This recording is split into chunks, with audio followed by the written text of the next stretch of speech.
بسم اللہ الرحمن الرحیم۔ رحم کھانا اور قصور کو معاف کرنا۔ کسی کو مصیبت کی حالت میں اور دکھ درد میں مبتلا دیکھ کر اس پر رحم کھانا اور اس کے ساتھ ہمدردی کرنا اور کسی خطا کار کی خطا معاف کرنا بھی ان اخلاق میں سے ہے جن کی اسلام میں بڑی اہمیت اور بڑی فضیلت ہے۔ ایک حدیث میں رسول اللہ صلی اللہ علیہ وسلم نے فرمایا، تم اللہ کے بندوں پر رحم کھاؤ، تم پر رحمت کی جائے گی۔ تم لوگوں کے قصور معاف کرو، تمہارے قصور معاف کیے جائیں گے۔ ایک اور حدیث میں ہے، حضور صلی اللہ علیہ وسلم نے فرمایا، جو رحم نہیں کرتا اس پر رحم نہیں کیا جائے گا۔ ایک دوسری روایت میں ہے، رسول اللہ صلی اللہ علیہ وسلم نے فرمایا، جو کوئی کسی کا قصور معاف نہیں کرتا تو اللہ تعالیٰ بھی اس کا قصور معاف نہیں کرے گا۔ ایک اور حدیث میں ہے، رسول اللہ صلی اللہ علیہ وسلم نے فرمایا، رحم کھانے والوں پر رحمان رحم کرتا ہے۔ تم زمین والوں کے ساتھ رحم کا معاملہ کرو، تم پر آسمان والا رحمت کرے گا۔ اس حدیث سے صاف معلوم ہوتا ہے کہ اسلام دوست اور دشمن سب کے ساتھ بلکہ زمین میں بسنے والی سب مخلوق کے ساتھ رحم دلی کی تعلیم دیتا ہے۔ ایک حدیث میں ہے، رسول اللہ صلی اللہ علیہ وسلم نے فرمایا، کسی شخص نے ایک پیاسے کتے کو جو پیاس کی شدت سے کیچڑ چاٹ رہا تھا اس پر رحم کھا کر پانی پلا دیا تھا تو اللہ تعالیٰ نے اس کے اس فعل کے بدلے میں اس کو جنت عطا فرما دی تھی۔ افسوس، اللہ کی مخلوق پر رحم کھانے اور سب کے ساتھ ہمدردی کرنے کی صفت ہم سے نکل گئی اور اسی واسطے ہم خدا کی رحمتوں کے قابل نہیں رہے۔ نرم مزاجی۔ لین دین میں اور ہر طرح کے برتاؤ میں نرمی اور آسانی کرنا بھی اسلام کی خاص تعلیمات میں سے ہے۔ ایک حدیث میں ہے، رسول اللہ صلی اللہ علیہ وسلم نے فرمایا، نرمی کرنے والوں اور آسانی کرنے والوں پر دوزخ کی آگ حرام ہے۔ ایک دوسری حدیث میں ہے، اللہ تعالیٰ نرمی کرنے والا ہے اور نرمی کو پسند کرتا ہے اور نرمی پر اتنا دیتا ہے جتنا سختی پر نہیں دیتا۔ تحمل اور بردباری۔ ناگوار باتوں کو برداشت کرنا اور ایسے موقع پر غصے کو پی جانا بھی ان اخلاق میں سے ہے جن کو اسلام سب انسانوں میں پیدا کرنا چاہتا ہے اور اللہ کے نزدیک ان اہل ایمان کا بڑا درجہ ہے جو اپنے اندر یہ صفت پیدا کر لیں۔ قرآن شریف میں جہاں ان لوگوں کا تذکرہ ہے جن کے لیے جنت سجائی گئی ہے، وہاں ایسے لوگوں کا خاص طور سے ذکر کیا گیا ہے۔ ارشاد ہے، وَالْكَاظِمِينَ الْغَيْظَ وَالْعَافِينَ عَنِ النَّاسِ، جو غصے کو پی جانے والے ہیں اور لوگوں کے قصور معاف کرنے والے ہیں۔ ایسے لوگوں کے حق میں رسول اللہ صلی اللہ علیہ وسلم کی بشارت ہے کہ جو شخص اپنے غصے کو روکے رکھے گا، اللہ تعالیٰ اس سے اپنا عذاب روک لے گا۔ بڑے خوش نصیب ہیں اللہ کے وہ بندے جو غصہ آنے کے وقت ان آیتوں اور حدیثوں کو یاد کر کے اپنے غصے کو روک لیں اور اس کے بدلے میں اللہ تعالیٰ ان سے اپنے عذاب کو روک لے۔ خوش کلامی اور شیریں زبانی۔ اسلام کی اخلاقی تعلیمات میں سے ایک خاص تعلیم یہ بھی ہے کہ بات چیت ہمیشہ خوش اخلاقی سے اور میٹھی زبان میں کی جائے اور سخت کلامی اور بد زبانی سے پرہیز کیا جائے۔ قرآن مجید میں ارشاد ہے، وَقُولُوا لِلنَّاسِ حُسْنًا، اور لوگوں سے اچھی بات کہو۔ اسلام نے خوش کلامی کو نیکی قرار دیا ہے اور سخت کلامی کو گناہ بتلایا ہے۔ حدیث شریف میں ہے، رسول اللہ صلی اللہ علیہ وسلم نے فرمایا کہ نرمی اور خوش اخلاقی سے بات چیت کرنا نیکی ہے اور ایک قسم کا صدقہ ہے۔ ایک اور حدیث میں ہے، حضور علیہ السلام نے فرمایا، بد زبانی ظلم ہے اور ظلم کا ٹھکانہ جہنم ہے۔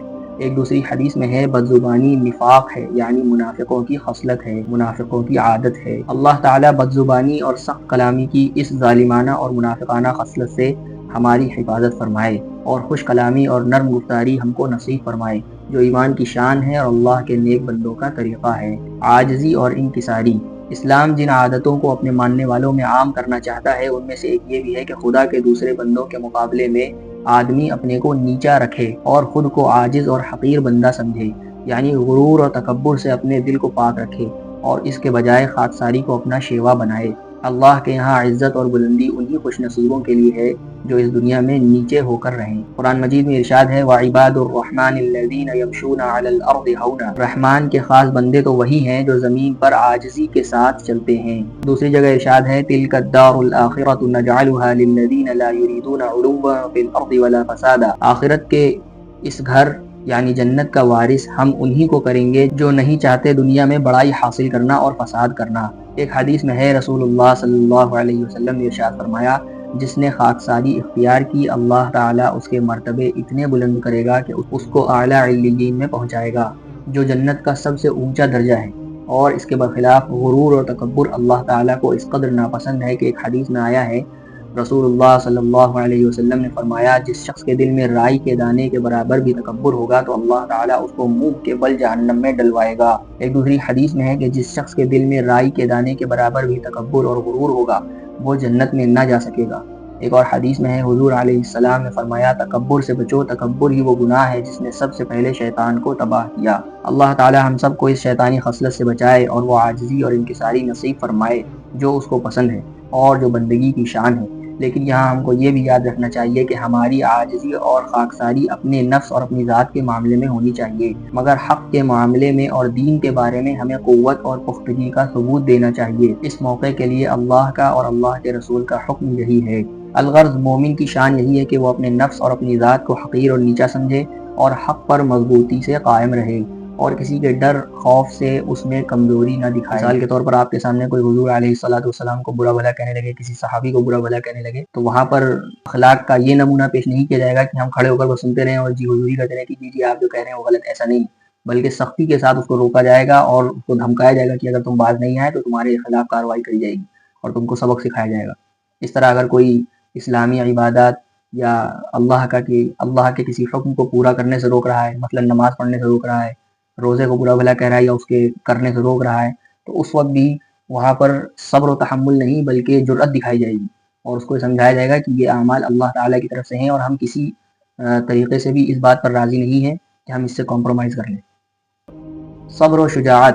اس دنیا میں آدمیوں پر مصیبت اور مشقتوں کے وقت بھی آتے ہیں، کبھی بیماری آتی ہے، کبھی محتاجی اور ناداری کی صورت ہو جاتی ہے، کبھی ظالم و دشمن ستاتے ہیں، کبھی دوسرے پر حالات ناموافق ہو جاتے ہیں۔ بس ایسے موقعوں کے لیے اسلام کی تعلیم یہ ہے کہ اللہ کے بندے صبر اور ہمت سے کام لیں اور ہزار تکلیفوں اور مصیبتوں کے باوجود مضبوطی اور بہادری کے ساتھ اپنے اصول پر قائم رہیں۔ ایسے لوگوں کے لیے قرآن شریف کی جو خوشخبری ہے کہ وہ اللہ کے پیارے ہیں، واللہ یحب الصابرین، اور اللہ صبر والوں سے محبت رکھتا ہے۔ دوسری آیت میں ہے ان اللہ مع الصابرین، اللہ یقیناً صبر والوں کے ساتھ ہے۔ ایک اور آیت میں ان ایمان والوں کی بڑی تعریف کی گئی ہے جو تکلیف اور مشقت کی حالت میں اور حق کے لیے جنگ میں ثابت قدم رہیں اور قربانی سے نہ بھاگیں۔ والصابرین فی البأساء والضراء وحین البأس اولئک الذین صدقوا واولئک هم المتقون۔ اور جو لوگ سختی اور تکلیف اور جنگ کے وقت ثابت قدم رہنے والے ہیں وہی ہیں جو سچے ہیں اور متقی ہیں۔ ایک حدیث میں ہے رسول اللہ صلی اللہ علیہ وسلم نے فرمایا صبر کی توفیق سے بہتر کوئی نعمت نہیں۔ ایک دوسری حدیث میں ہے صبر آدھا ایمان ہے۔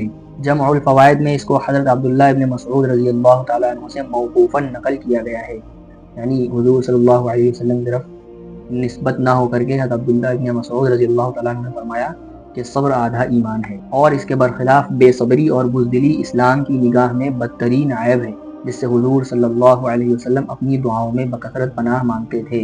اللہ تعالی ہم سب کو بھی صبر و ہمت عطا فرمائے اور بے صبری اور بے ہمتی سے اپنی پناہ میں رکھے۔ اخلاص اور تصحیح نیت۔ اخلاص تمام اسلامی اخلاق کی بلکہ کہنا چاہیے کہ پورے اسلام کی روح اور جان ہے۔ اخلاص کا مطلب یہ ہے کہ ہم جو کام بھی کریں وہ محض اللہ تعالیٰ کے واسطے اور اس کی رضا کی نیت سے کریں اور اللہ کے سوا ہماری کوئی اور غرض نہ ہو۔ اسلام کی جڑ توحید ہے اور توحید کی تکمیل اخلاص ہی سے ہوتی ہے، یعنی کامل توحید یہی ہے، مکمل توحید یہی ہے کہ ہمارا ہر کام اللہ کے واسطے ہو اور صرف اللہ کی رضا اور اس کا ثواب ہی ہمارا مطمح نظر ہو، ہماری نظروں کے سامنے ہو۔ حدیث میں ہے رسول اللہ صلی اللہ علیہ وسلم نے فرمایا کہ جس نے اللہ کے لیے محبت کی اور اللہ کے لیے دشمنی کی اور اللہ کے لیے دیا اور اللہ کے لیے منع کیا اس نے اپنا ایمان کامل کر لیا۔ مطلب یہ ہے کہ جس نے اپنے تعلقات اور معاملات کو اپنی ذاتی خواہش اور دوسری اغراض کے بجائے صرف رضا الہی کے ماتحت کر دیا وہی اللہ کے نزدیک کامل مومن ہے۔ ایک دوسری حدیث میں ہے رسول اللہ صلی اللہ علیہ وسلم نے فرمایا کہ اللہ تعالیٰ تمہاری صورتوں اور تمہارے جسموں کو نہیں دیکھتا بلکہ تمہارے دلوں کو دیکھتا ہے، یعنی اللہ تعالیٰ کی طرف سے جزا اور ثواب کا معاملہ خلوص اور دل کی نیت کے مطابق ہوگا۔ ایک اور حدیث میں ہے حضور علیہ السلام نے فرمایا لوگوں اپنے اعمال میں اخلاص پیدا کرو، اللہ تعالیٰ وہی عمل قبول کرتا ہے جو اخلاص سے ہو۔ آخر میں ایک حدیث اور ذکر کی جاتی ہے جس کو سن کر ہم سب کو لرز جانا چاہیے۔ بعض روایات میں ہے کہ حضرت ابو ہریرہ رضی اللہ تعالیٰ عنہ جب اس حدیث کو سناتے تھے تو کبھی کبھی بے ہوش ہو کر گر پڑتے تھے۔ وہ حدیث یہ ہے کہ حضور صلی اللہ علیہ وسلم نے فرمایا کہ قیامت میں سب سے پہلے قرآن کے بعض عالم اور بعض شہید اور بعض مالدار پیش کیے جائیں گے اور ان لوگوں سے پوچھا جائے گا کہ تم نے اپنی زندگی میں ہمارے لیے کیا کیا؟ عالم قرآن کہے گا میں عمر بھر تیری کتاب کو پڑھتا پڑھاتا رہا، اس کو خود سیکھا اور دوسروں کو سکھایا اور یہ سب تیرے واسطے کیا۔ ارشاد ہوگا تو جھوٹا ہے، تو نے تو یہ سب کچھ اپنی شہرت کے لیے کیا تھا جو دنیا میں تجھے حاصل ہو چکی۔ پھر مالدار سے پوچھا جائے گا کہ ہم نے تجھ کو مال دیا تھا، تو نے اس میں ہمارے لیے کیا کیا؟ وہ کہے گا کہ نیکی کے سب کاموں میں اور بھلائی کی سب راہوں میں تیری رضا کے لیے خرچ کیا۔ ارشاد ہوگا تو جھوٹا ہے، تو نے دنیا میں یہ فیاضی صرف اس لیے کی تھی کہ تیری سخاوت اور فیاضی کے چرچے ہوں اور لوگ تعریفیں کریں، سو دنیا میں یہ سب کچھ تجھے حاصل ہو چکا۔ پھر اسی طرح شہید سے پوچھا جائے گا، وہ کہے گا کہ تیری دی ہوئی سب سے عزیز چیز جان تھی، میں اس کو بھی تیرے لیے قربان کر آیا۔ ارشاد ہوگا تو جھوٹا ہے، تو نے تو جنگ میں صرف اس لیے حصہ لیا تھا کہ تیری بہادری کی شہرت ہو اور تیرا نام ہو، سو وہ شہرت اور ناموری تجھے دنیا میں حاصل ہو گئی۔ پھر ان تینوں کے لیے حکم ہوگا کہ ان کو اوندھے منہ گھسیٹ کے جہنم میں ڈال دیا جائے، چنانچہ وہ دوزخ میں جھونک دیے جائیں گے۔ بھائیوں، ہمیں چاہیے کہ اپنے اعمال کو اس حدیث کی روشنی میں دیکھیں اور اپنے دل اور اپنی نیتوں میں خلوص پیدا کرنے کی کوشش کریں۔ اے اللہ ہم سب کو اخلاص نصیب فرما اور ہمارے ارادوں اور ہماری نیتوں کو محض اپنے فضل و کرم سے درست فرما دے اور ہم کو اپنے مخلص بندوں میں سے کر دے، آمین۔